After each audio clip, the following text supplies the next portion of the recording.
Getting closer to nature can get you closer to your family. Go to discovertheforest.org.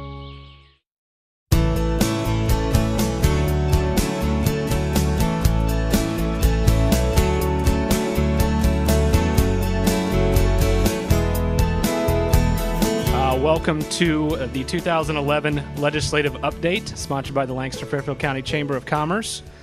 We appreciate everyone coming out today in, I guess what we're calling some unfavorable weather, but we do appreciate everyone being here. A couple thank yous before we get started with our regular program. I'd like to thank our sponsors for today's program, Time Warner Cable Business Class and AT&T. Let's give them a round of applause, please.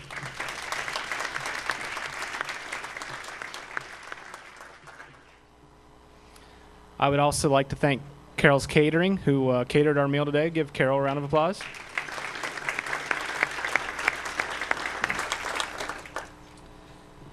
So without further ado, to keep on schedule here, I'm going to go ahead and introduce our first speaker, and then I'll introduce each speaker as they come up in the agenda. Today, I am pleased to have Lieutenant Governor Mary Taylor here with us today. Mary Taylor is the only certified public accountant elected to any state office in Ohio's 2008 years of history. As a CPA, she sees it as her obligation to tell the facts and inform Ohioans through numbers. As Lieutenant Governor, she connects the numbers to the impact they have on every community. It is my honor to welcome Lieutenant Governor Mary Taylor.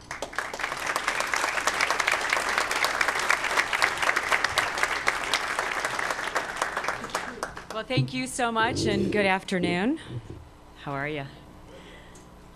It is adverse weather, but you know what I say? I live in Northeast Ohio. Every day it doesn't snow in November is one day it doesn't snow in November.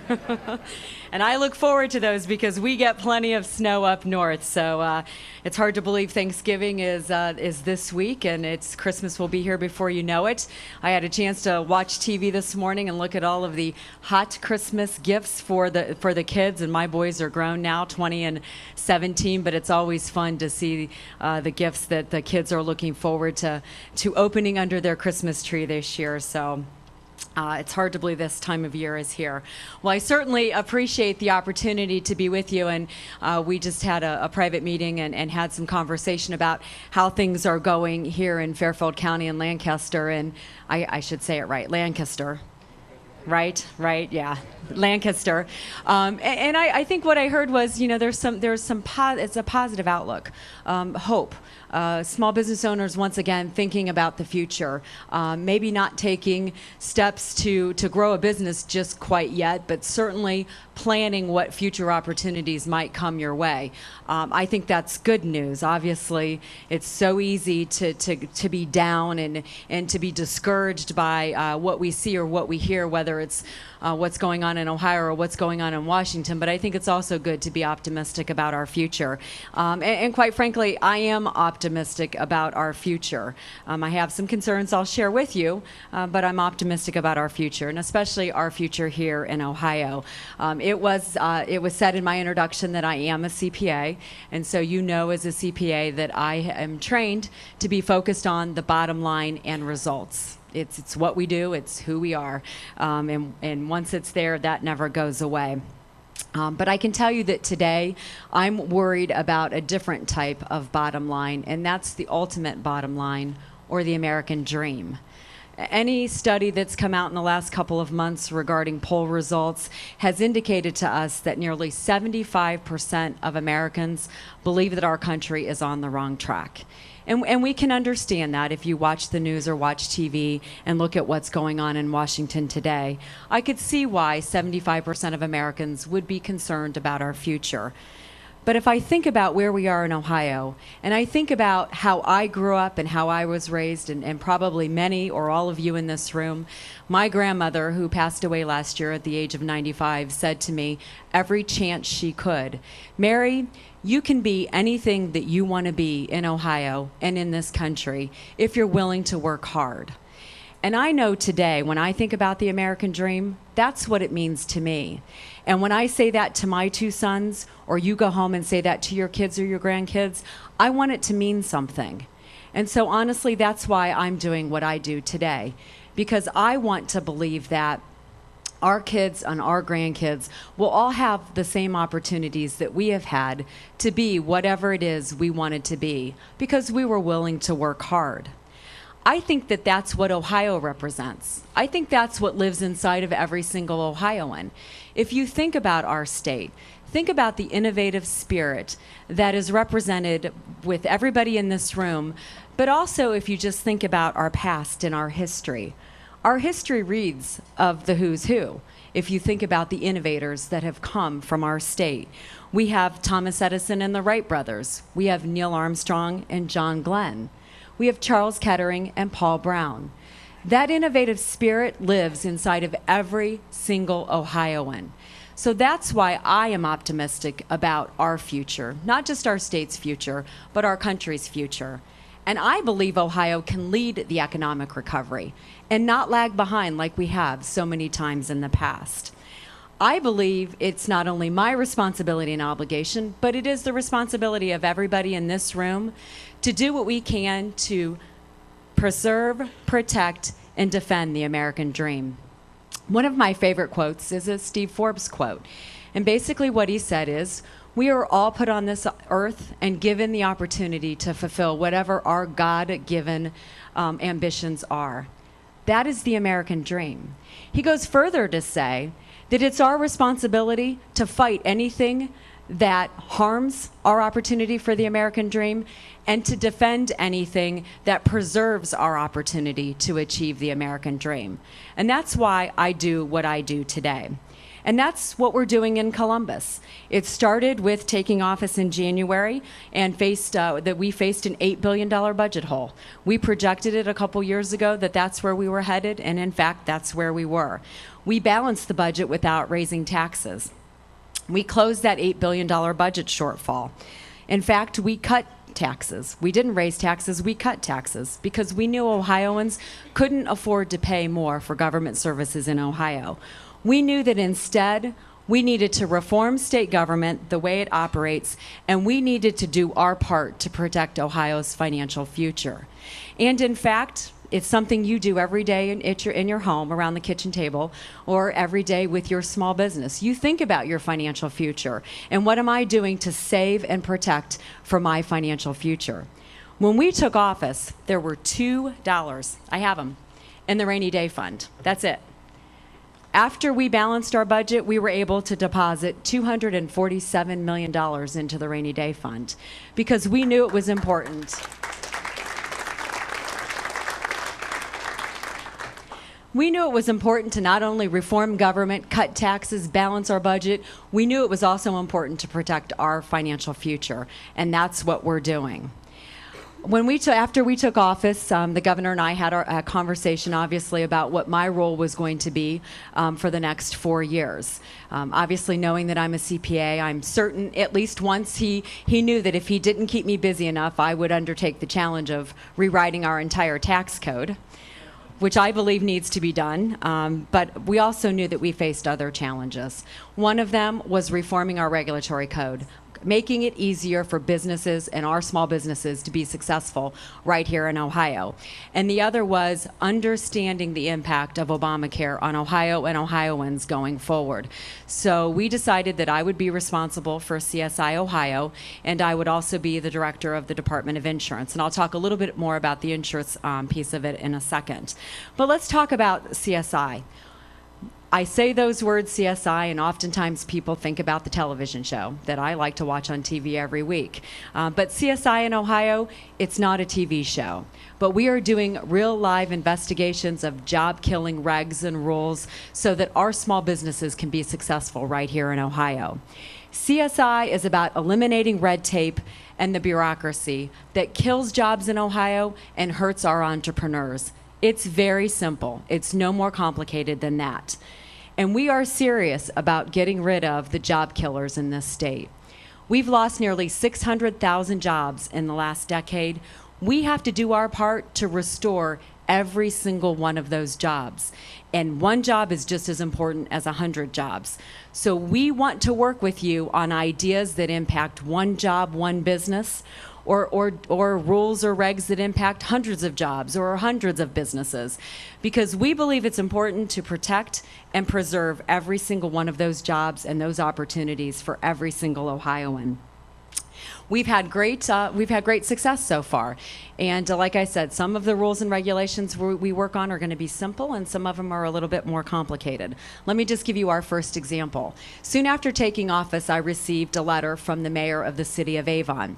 He sent me this letter and he said, I have been working on this issue for a small business in our community for the last couple of years. Unfortunately, nobody in Columbus was listening to me. Will you please help me help this business in the city of Avon? And this was the issue, very simply. In his letter, he states, this company is a food production facility. They make soups, sauces, and purees. Some of their recipes call for the use of beer or wine. Best example, Marsala sauce. If you make a Marsala wine sauce, you use Marsala wine. He went on to explain that in order for this business to be here in Ohio, they have to purchase that beer and wine because of our liquor laws at retail prices and in retail containers. So I said to myself, this cannot possibly be the case. We needed to see this for ourselves. So we went up there, we took a tour of the facility, and they were literally pouring 140,000 pounds of wine, one bottle at a time, into these vats of soup or sauce, thousands of pounds each. So those of you that own a business, operate a business, or manage a business, you can imagine the competitive disadvantage they faced by doing business right here in Ohio. Very simply, we got to work. We contacted the state senator from the area, worked with the legislature, got a bill drafted, passed the Senate, passed the House, signed by the governor. We went through the process, and very simply it says, if you're a food production facility in Ohio and you use beer or wine to make some of your recipes, Jenny's Ice Cream was another. They came forward after the bill was introduced. You can now purchase that beer or wine at wholesale prices and in wholesale containers, because we want you to come to Ohio, we want you to stay in Ohio, and we want you to be successful in Ohio. We know that you're not only competing with the neighbor across the street or across town or across the country. It's a global environment, and we want you to be able to compete right here in Ohio. Another example, Buckeyes Forever. That's the program. We heard from many Ohioans that they had kids or grandkids that went out of state to go to college or get a job, but they were at that time in their life and career, they wanted to get a master's degree or an advanced education. So they started looking for colleges or universities. They looked at some of Ohio's finest universities and said, I really want to come back to Ohio, raise my family there, and get an education at the Ohio State University, for example. But I have to pay out-of-state tuition because I've been out of the state for a few years. I grew up in Ohio. I graduated from an Ohio high school, but I still have to pay out-of-state tuition. I say nonsense. We want to welcome the best and the brightest at that point in their career back to our state. We want you to come here, bring your talents with you, raise your family here. Why are we charging you out-of-state tuition? So we worked with the legislature, and they included it in the budget bill, and basically what it says is, if you graduated from an Ohio high school, you can come back to Ohio at any time in your life and go to one of our great universities and pay in-state tuition. Because once you're a Buckeye, you're always a Buckeye. And it's about welcoming the best and the brightest both at the beginning of their career and at their end of their career back to Ohio, so that we can take advantage of everything that you have to offer. These are really simple ideas and simple solutions. We also set up a small business advisory council. We want to make sure that we hear from small business owners every day about what it is we need to be doing to make this state a better place to do business. It's CSI, eliminate the red tape and bureaucracy that kills jobs. It's very simple. Facilitate economic growth, be transparent and accountable to the public, Rules and regulations should be as inexpensive as possible and should be easy to comply with, and they should be fair and consistent across the board all the time, regardless of where you are in Ohio. I know there are cards that you have at your table. We look forward to working with you on simple ideas, hard ideas, easy problems, hard problems, to come up with the solutions to make this state a great state to do business in once again. So we look forward to working with you. So let me just talk for a few minutes before I close about one of the most important things we're doing at the Department of Insurance, and that is continuing to research and study what the impacts of Obamacare will be on Ohio. Quite frankly, Obamacare is a threat to our freedom, and it's a threat to Ohio's economy. Soon after taking office, we commissioned a couple of studies to understand how Obamacare would impact our insurance market, which ultimately is how does it impact Ohio's consumers. And what we discovered was that if you are an individual and you purchase insurance in our individual market, you're going to see your premiums go up 55 to 85% once Obamacare is fully implemented. Our small business owners are going to see increases of 5 to 15% on top of the normal trend that they've been seeing these last few years. But more important, they're also going to see massive fluctuation and uncertainty in the market, which we know kills small business. And some of those small business owners are going to see increases in insurance premiums of 150%. We're hearing from small business owners all across the state of Ohio. We want to offer health insurance to our employees because it's the right thing to do. We want to compete. We have a moral obligation. There are many reasons, all good reasons, why they want to continue to offer health insurance. It's going to be more difficult in the years once Obamacare is fully implemented because the cost is just going to be too high. It's going to be unsustainable, and it's going to be tough to get there. But it's also going to have another impact on Ohio. Today, 60% of Ohioans get their coverage through their employer. After Obamacare is fully implemented, 660,000 fewer Ohioans will receive their health insurance through their employer. We're also going to see, after Obamacare is fully implemented, nearly half of our population is going to be subsidized in one form or another by government to purchase health insurance. Now, the supporters of Obamacare would say to you, well, it's okay if premiums are going up, because there will be premiums to cover the cost for those individuals. So in the end, it's going to cost that individual less money. Well, from my perspective, I know what a subsidy is. It's tax dollars out of your pocket. And you can't afford to pay higher costs in order to make sure that we have a system that works for everyone. Quite frankly, Obamacare at the outset was insurance reform, not healthcare reform. It's being sold as healthcare reform, but it's not. And so what is it that we need to do? First of all, we don't need a one-size-fits-all mandate from Washington. We need an Ohio solution. We need a solution that protects our competitive market, makes it easier for small business owners to offer and provide coverage, and makes it more affordable for more Ohioans to be able to purchase that health insurance on their own. The cost of the insurance is directly related to or associated with the cost of the health care. We need a system that's transparent, that's accountable, and we need consumers to be informed consumers that when they're purchasing health care or purchasing health insurance, they understand the type of service they're receiving, the quality of that service, and the price that they're paying, so they can be informed consumers. I think we can get there, but we need the opportunity to have an Ohio solution. Ohioans spoke loud and clear on issue 3. And said, we want an Ohio solution, not a Washington solution. And so from our perspective, we're going to continue to understand the impact that Obamacare will have on Ohio and Ohioans, and we're going to continue to advocate for what's best for our state. We want our small business owners to be successful here. We want them to compete here. We want them to have every advantage. And this is one more way that we're going to advocate on behalf of our small business owners so that they can do what they do best. Innovate new technologies, make their products, sell their services, employ more Ohioans. And it's all about, through CSI, reforming state government, or advocating on behalf of Ohioans with regard to Obamacare, make sure that we're protecting Ohioans' rights to be successful. Let me just close with another favorite quote of mine, and it's a Thomas Jefferson quote, and it's very appropriate in the context of Obamacare. A government that's big enough to do everything for you is big enough to take everything from you. And it is appropriate. And so I look forward to the opportunity to work with all of you to come up with Ohio solutions to healthcare or any of the problems that we face. Because we have the innovative spirit to make sure that all future generations of Ohioans have the same opportunities that we have all had to be successful right here in Ohio. So I will do my part, and I hope that you will do your part to preserve, protect, and defend the American dream. Thank you very much.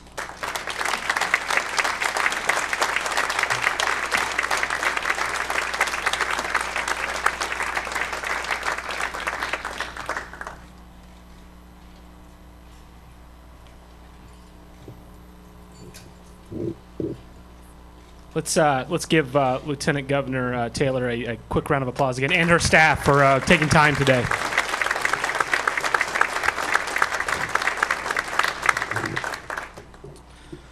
Okay, moving on to the next speaker in our program. I'd like to take the opportunity to introduce, as a representative of Congressman Steve Austria's office, District Director Bob Clark.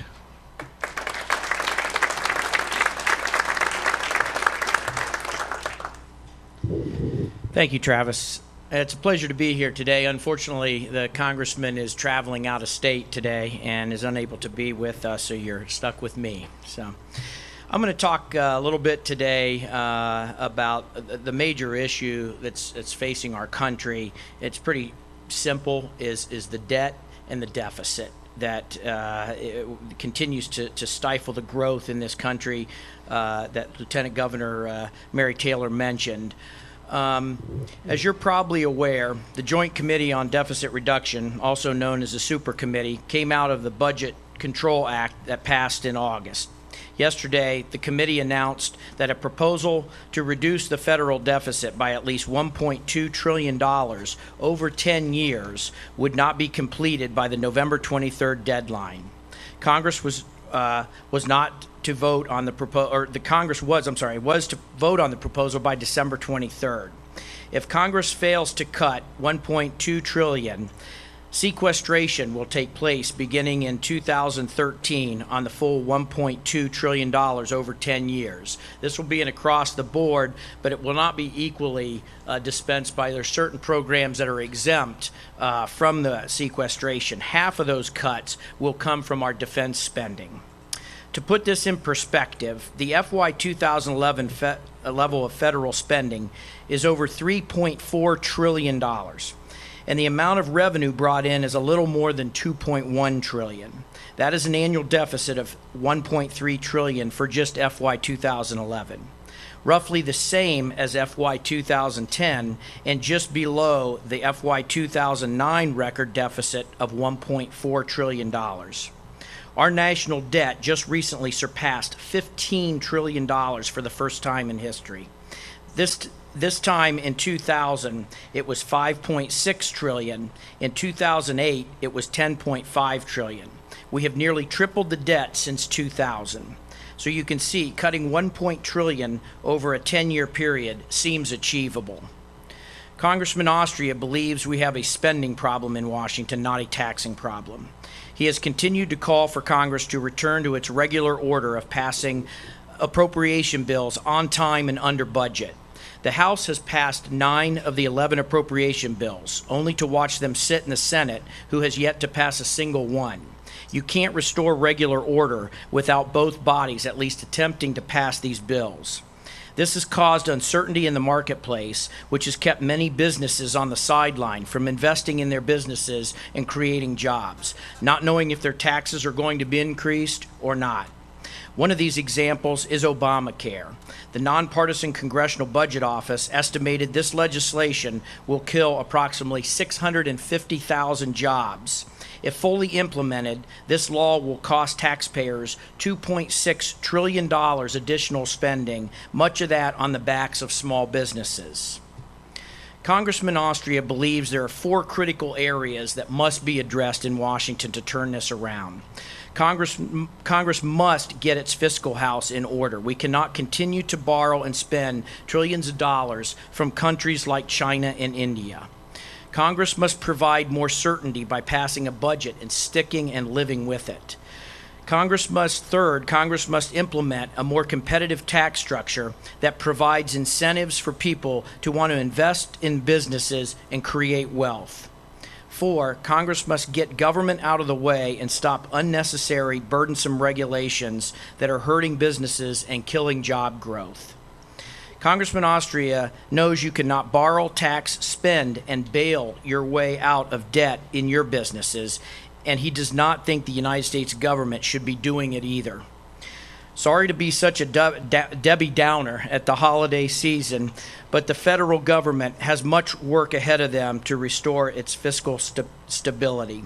I would like to thank the Fairfield County Chamber of Commerce for hosting this event, and I wish everyone a happy Thanksgiving. Thank you.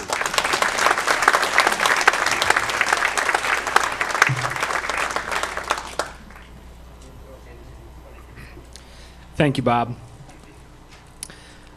Now I'd like to introduce our next speaker, State Senator Tim Schaefer.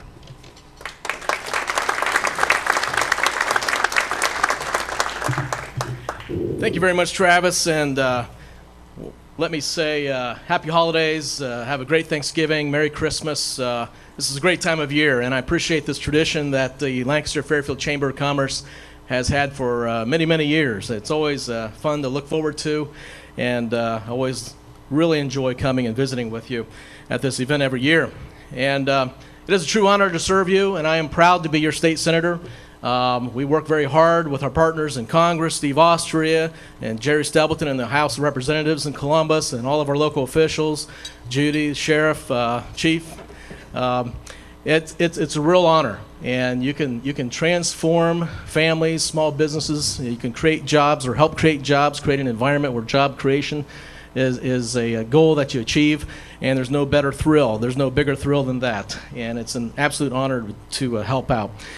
I have a vision for Ohio that we've been working hard on in our committee, Ways and Means and Economic Development Committee, and I want to stress it a little bit. We're working hard to make sure we're creating an Ohio that is a cradle for creation of jobs, and make sure that we have a future that's brighter for kids and our grandkids than what we have today.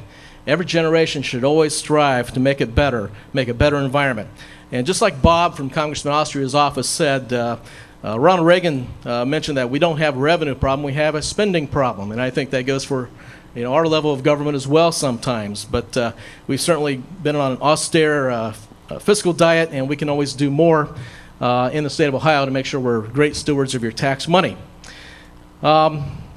And I want to make sure that we deliver the message very loud and clear that this is not the time to raise taxes. And as chairman of the Ways and Means and Economic Development Committee, I want to stress that very much.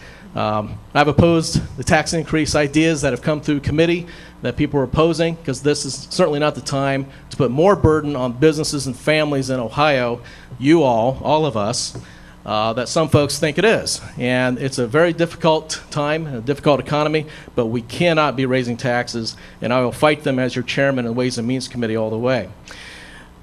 We have to encourage an economy that encourages jobs creation so we can get back to work. One thing that we've done locally in the 31st District is put on economic development summits throughout the district. We've had them in every county. We just completed the most recent one in Pickerington, and look forward to continuing those all over the district. Those have been very, very successful. We've had as many as 80 attend, and it's bringing our federal resources and state resources to the local level so that our small businesses and entrepreneurs can access them directly. Perhaps the biggest thing happening in economic development in the state alone right now is actually hundreds of millions of years old, and it's really fascinating. Our gas and oil exploration in Ohio of the Utica Shale Formation holds a tremendous amount of promise, and I'm going to give you some statistics here that are just absolutely fascinating. The state geologist has estimated that if the producers harvest only 5% of the oil and natural gas that's in place in the Utica Shale, just 5%, that it'll generate over 15 trillion cubic feet of natural gas and 5.5 billion barrels of crude oil. Well, to give you some perspective, that's over twice what the state of Ohio produced since 1860. That's a lot of energy. This is going to be a once-in-a-lifetime opportunity, according to Tom Stewart, a Lancaster boy, who was Executive Vice President of the Ohio Oil and Gas Association, a once-in-a-lifetime opportunity.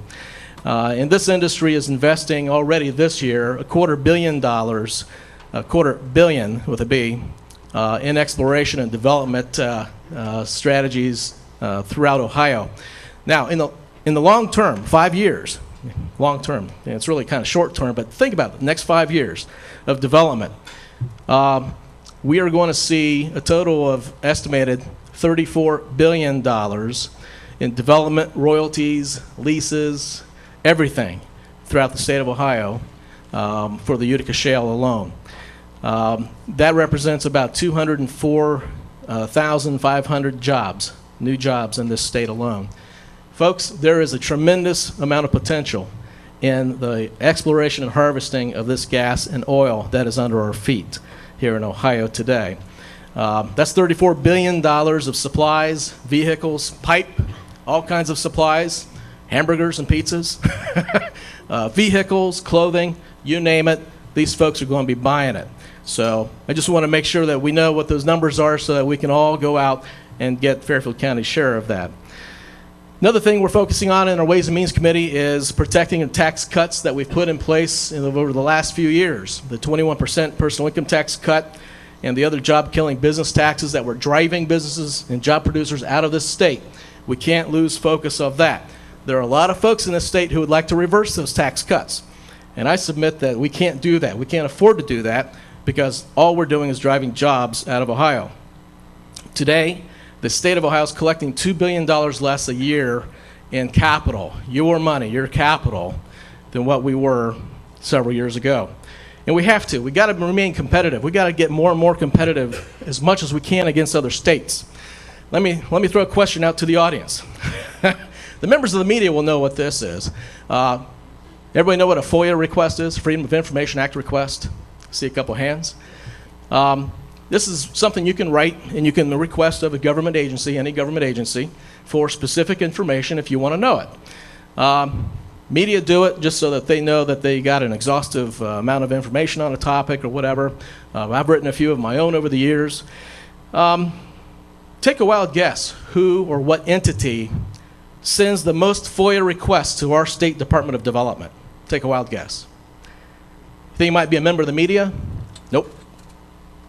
Other states. It's other states. They want to know what offers we've put on the table to keep our employers here. They want to know what offers we've got on the table, the numbers, the specific numbers of jobs in this state so that they can go recruit them. And it typically comes out of the more southern states. So that's the kind of espionage, legal espionage we're up against when we're trying to keep employers in this great state of ours and keep jobs here. Cutting regulatory burden is another thing I want to talk a little bit about. This is always something we're going to have to focus on at all levels of government. And we need to continue to make Ohio government smaller and smarter so that we are serving you with the most efficiency possible, but not hindering you. And what do I mean by that? Let me give you a couple of other numbers. Some of you may be familiar with the Nelsonville bypass that we're building to create 4 lanes to the river from Fairfield County all the way to the Ohio River. Well, that's a great project. It was originally slated to be about $150 million or so. We're up over $200 million today. Take a wild guess why. Environmental impact. We have massive nets up looking for bats, the Indiana bats. I don't know why don't we just send them back to Indiana, but we have these massive nets. I understand there's a species of snake there in the hills around Nelsonville that we're very, very conscious of, that must be a protected species of some kind that we're having to go around. $50 million extra just because of environmental modifications that we have to make on that bypass. Now, if you've looked at civil projects before, civil engineering projects, you realize $50 million, you could build a whole new interchange for that amount of money. Well, right now, that's the overrun going into Nelsonville, unfortunately. Now, on a much smaller level, to give you an idea, I was with a county engineer yesterday who told me, you know, we built a bridge, and he's a county engineer in western Ohio. He said, we built a small bridge, and, you know, the environmentals were required, we had to relocate the mussels underneath the bridge in the creek because the environmentalists didn't want us to harm their environment, didn't want us to harm their habitat. Well, they actually had to number each mussel on the shell. There's about 30 of them, and they moved them upstream. They went back as part of the mandate later, weeks later, to check these mussels and make sure they were getting to know their new home. They were empty. Raccoons.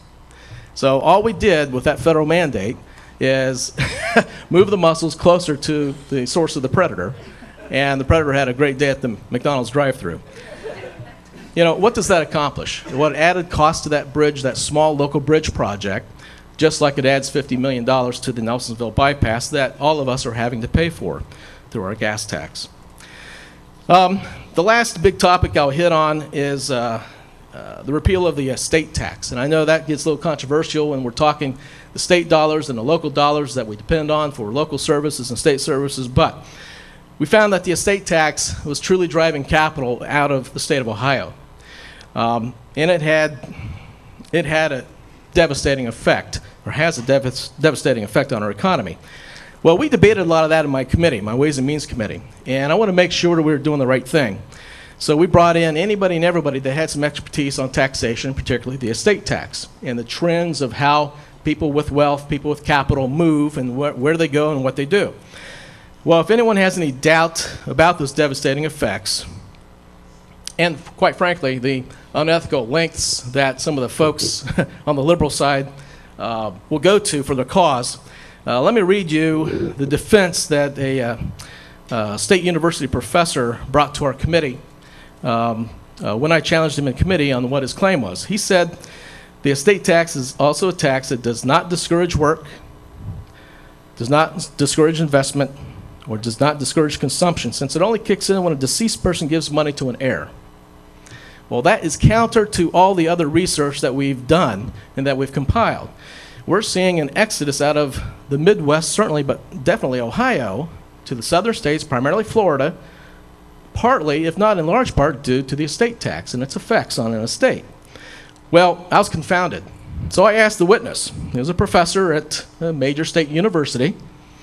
I asked him, is your research factual? Can you defend your statement? Because he had already told me his statements, everything in his testimony was highly researched and defensible. So I asked him to defend it.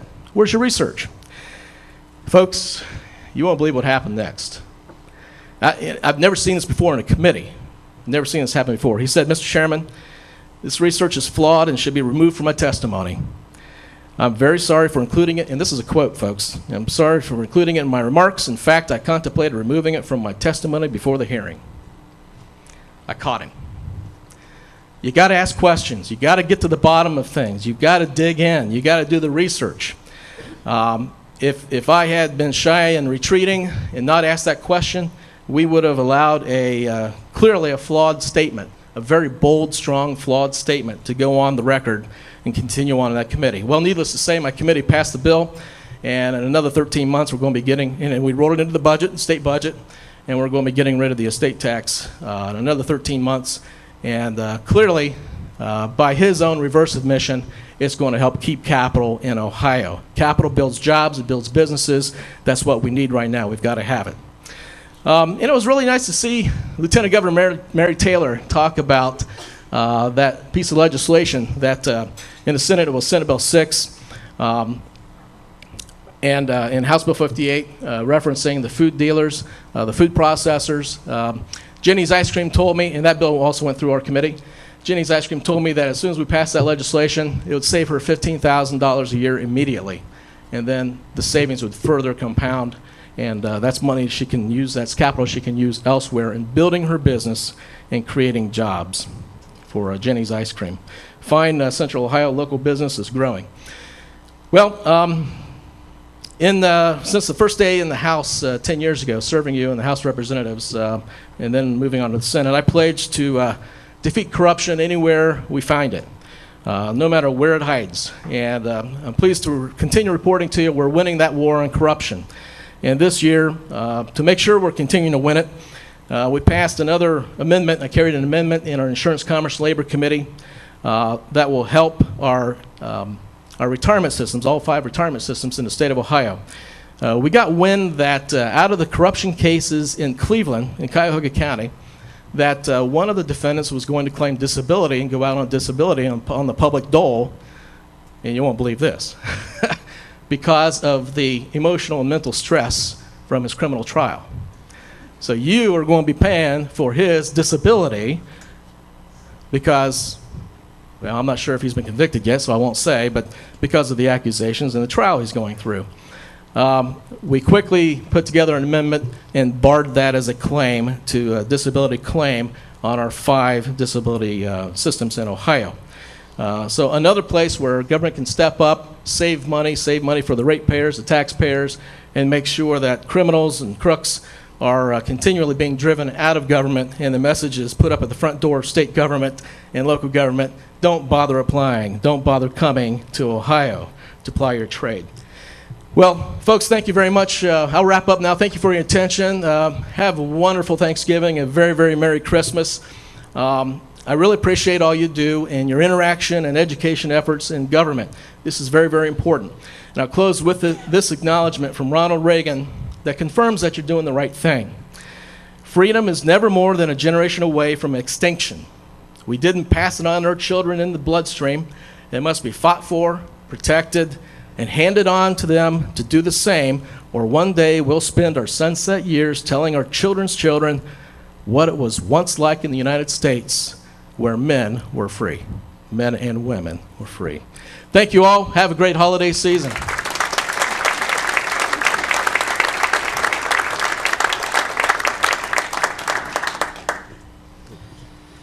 Thank you, Senator Schaefer. Now I'd like to call, as our next guest, State Representative Gerald Steppleton.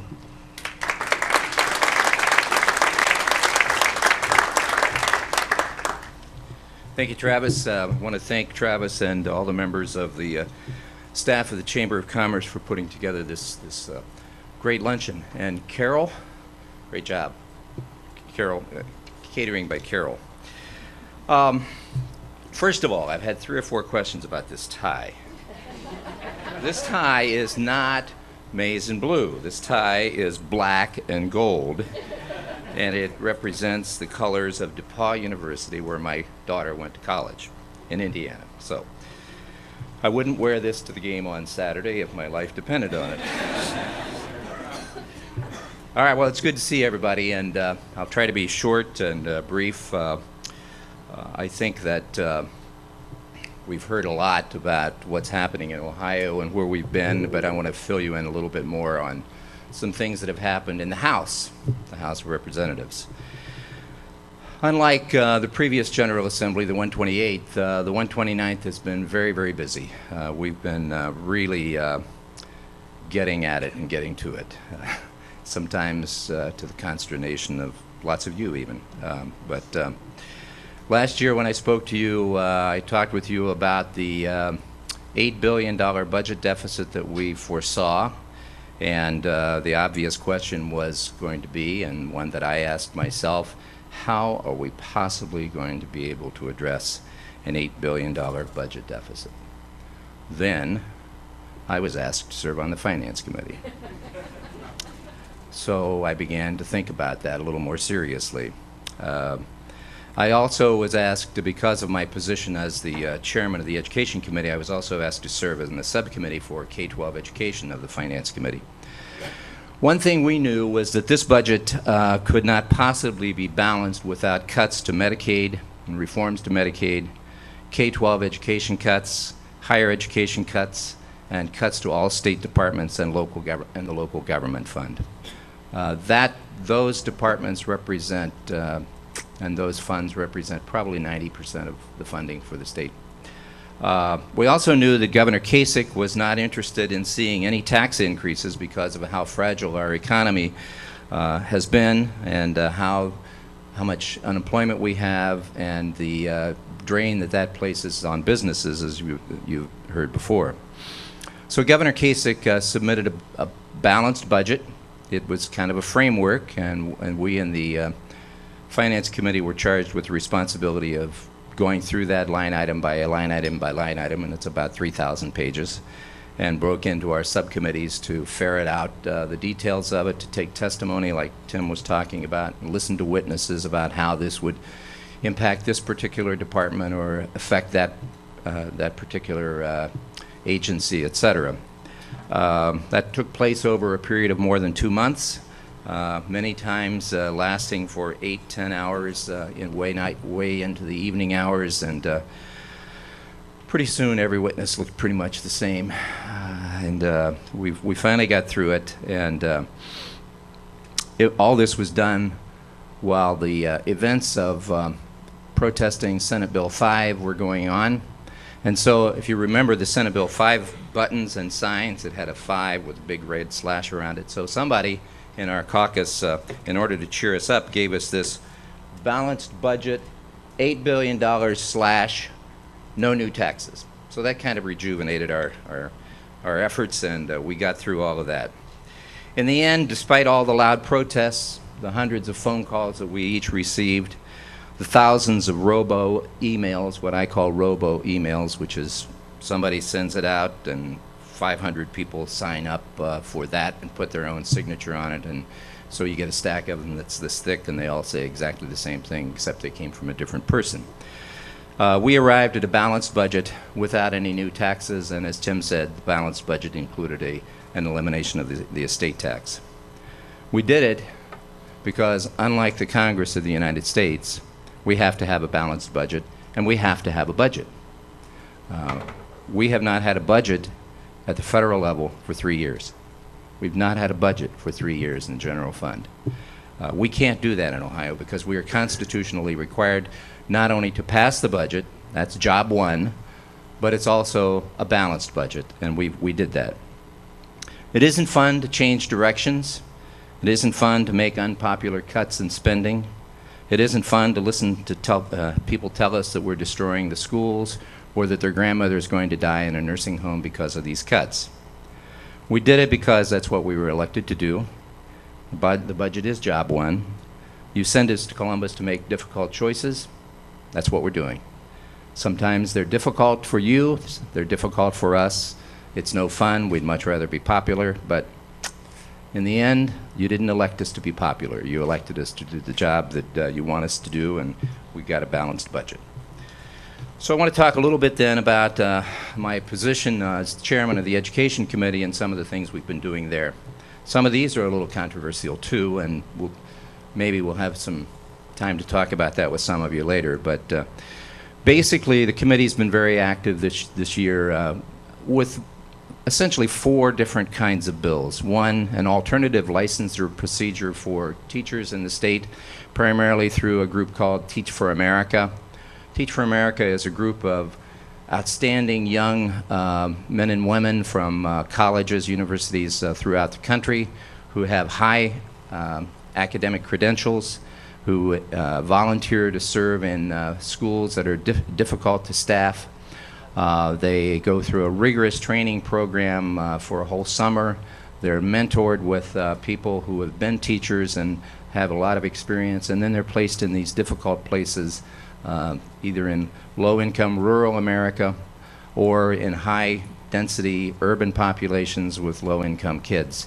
And they have an amazing record of accomplishing much with very, very little additional costs to the local school districts.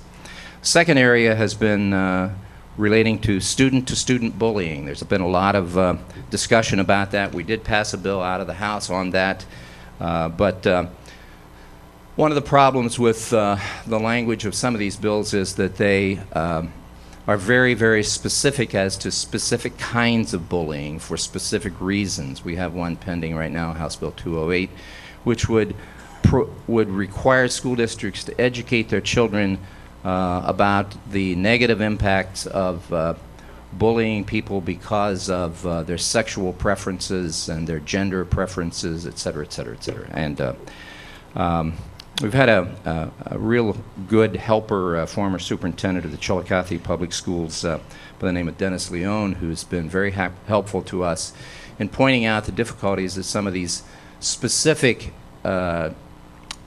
the specific language instead of the generalized bullying language is not good because it takes more time, it takes more resources, and it doesn't really accomplish anything that can't be accomplished within the current legislation and what we have in effect. Some of you are aware of the events down in the Uniota School District in Ross County where a young man was pummeled by another young man, and that district had a bullying policy. For whatever reason, a couple of kids decided it would be fun to beat up on another child, and that's what happened. Passing more legislation will not stop that. Enforcing the legislation we have, expelling the child, criminally punishing the child who was the perpetrator of that is the way to treat that, and that's what we're trying to do. Thank you. Finally, or not finally, but thirdly, we passed a couple of bills relating to the screening, identification, and tutoring for children who have been identified as being dyslexic. We passed two bills, one that would empower education service centers to give continuing education courses to teachers in other school districts to facilitate that effort. And the second is a pilot program that was created so that we specifically identify dyslexia as a learning disability, which it is not specifically identified now. And we hope, because of the long-term effects of children with dyslexia and their learning, we hope that that will help increase their performance in our public schools. You know, if you identify a child with a learning disability early on, and you provide the services needed for that child at the earliest possible time from kindergarten to through the first 3 or 4 grades, you really increase the probability that this child is going to be successful. And many of these children have IQs as high as 135, which is really high, and yet they can't read well because they have this sensory perception issue that they just don't, it doesn't work the same as the rest of us. But there are ways of solving that problem, and so we've spent some time on some of those bills. And fourthly, the proposals for expansion of opportunities for alternate education sources for children through vouchers. And that's a very controversial issue right now in House Bill 136, and when some of you have more time, you want to talk with me about it, I'll get into that with you. But that bill came out of our committee by a vote of 12 to 10. It has not gone to the floor yet, and it will undoubtedly have some difficulty passing the House, but it's a bill that recognizes that not every child performs very well or performs the same way in a public school system, and maybe they should have other options. That's very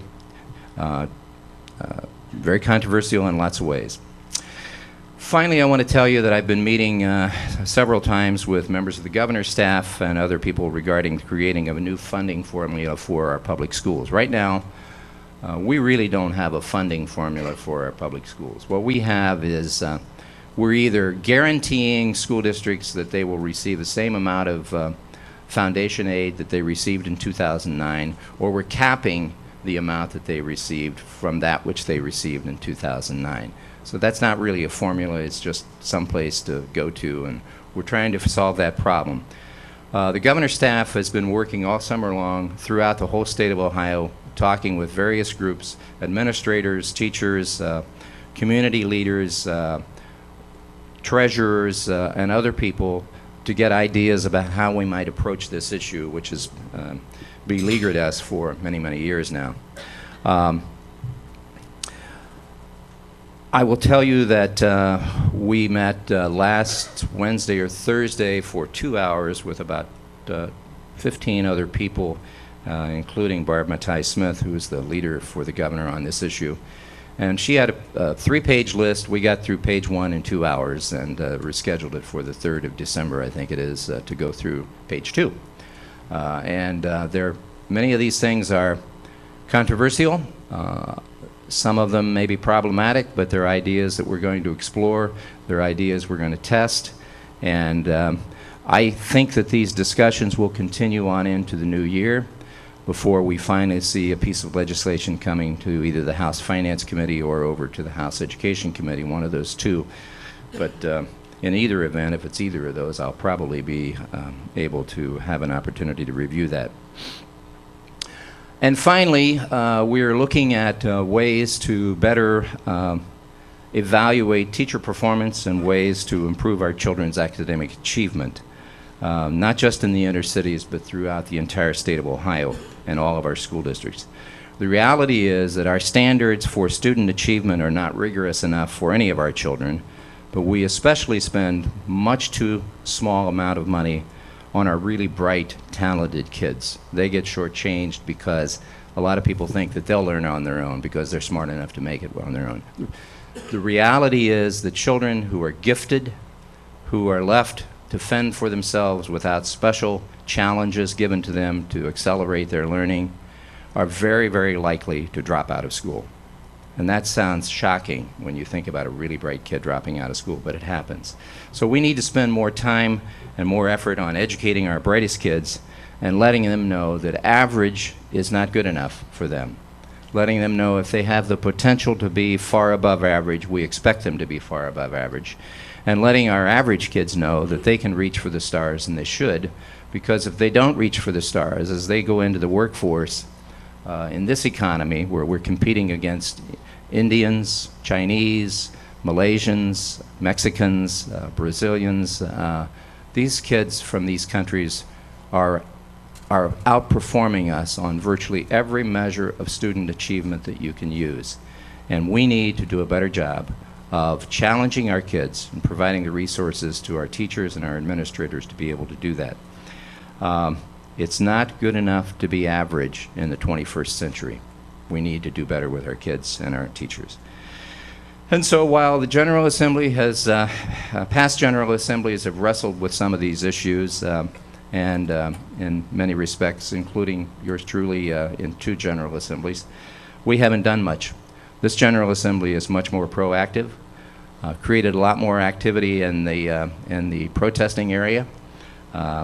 I'm sure a lot of restaurants appreciate that, where these protesters have bought food and spent the nights and those kinds of things. But frankly, I'd rather be without some of those things. But nevertheless, we've done some things that have been very controversial. And with the leadership of this governor and Mary Taylor, we're going to continue to do that for the 129th and hopefully into the 130th General Assembly, because we have somebody in office right now who's not afraid to lead, and he is leading.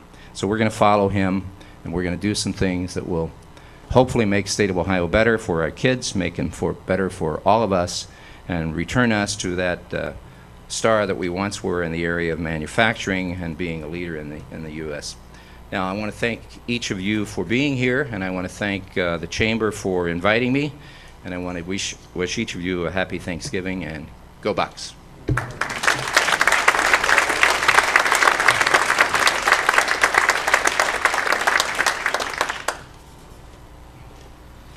Thank you, Jerry.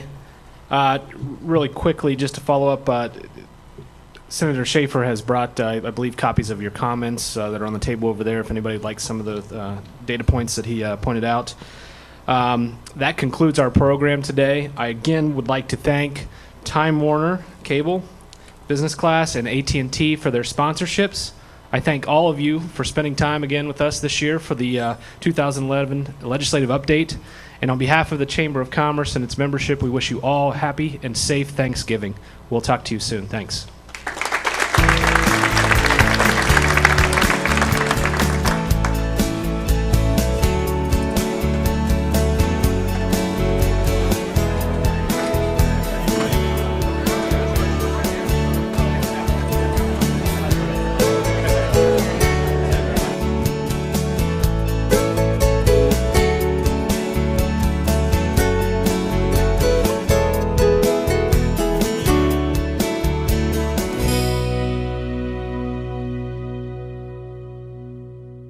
I can't say enough of how this center influenced me and the benefits that my wife got from it. I thought nobody can take care of her like me, and I knew I had to do something for my family. It's in their hearts that they want to provide the care for the people that deserve it here.